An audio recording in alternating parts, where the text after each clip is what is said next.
बिस्मिल्लाहिर्रहमानिर्रहीम। मैं SHO Rizvia police station Zubair Nawaz आपसे मुखातिब हूँ। अभी हालिया स्ट्रीट क्राइम्स और ये जो दीगर वारदातें हैं उसके हवाले से हमारे DIG वेस्ट इरफान बलोच साहब और SSP सेंट्रल ज़ीशान शफीक सदीकी साहब की खुसूसी हिदायत पर हमने इसमें मुख्तलिफ़ टीम्स जो हैं वो तश्कील दी थी, जिस पर हम स्ट्रीट क्राइम और उनका जो छीना हुआ माल है उनके ऊपर काम कर रहे थे। तो देखने में ये आया कि मुल्ज़मान गिरफ़्तार होते हैं मगर उनका जो है वो लूटा हुआ माल जो आवाम का है वो उसमें नहीं मिल रहा था,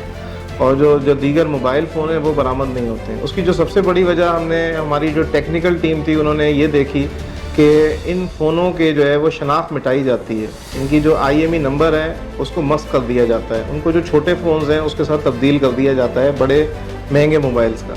जिसके लिए हमने जो है वो मुसलसिल हमने उस पर वर्किंग की और अल्हम्दुलिल्लाह उसमें हमने कल कामयाबी हासिल की है। और कल हमने सुहेल शाह नामी बंदे को गिरफ़्तारी अमल में लाई है, जिससे एक लैपटॉप, पेंडोरा डिवाइस, मुख्तलिफ़ USBs और डिंगल डिवाइसेस जो हैं वो हमने बरामद किए हैं, जिसकी मदद से ये महंगे जो छीने हुए वारदातों के जो फ़ोन हैं या नॉन PTA जो फ़ोन है जिसको महंगी तरीन ड्यूटी भर के और गवर्नमेंट ऑफ पाकिस्तान के ख़जाने में जो है वो जमा करना था, और ये उसको जो है उसका IMEI छोटे मोबाइलों से चेंज कर देते हैं,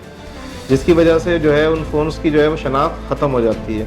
और हमें भी हमारी वारदातों में जो है वो ट्रेसिंग में नहायत दुश्वारी का सामना होता है। तो अल्हम्दुलिल्लाह कल हमारी कामयाबी हुई है और ये हमने डिवाइसेस भी बरामद किए हैं और छीने हुए महंगे तरीन जो फ़ोन हैं वो 55 के करीब हमने बरामद किए हैं। इस पर मुकदमा दर्ज कर दिया गया है और अब ये तफ्तीश के मराइल में है। ये इसने दौरान इब्तदाई अपनी जो इंटेरोगेशन है वो जिन लोगों के इंकशाफ किए हैं जिनसे ये फ़ोन लेता था और जो इस तरह के कारोबार करते हैं उनके ख़िलाफ़ भी इंशाअल्लाह कानून के हिसाब से कार्रवाई की जाएगी।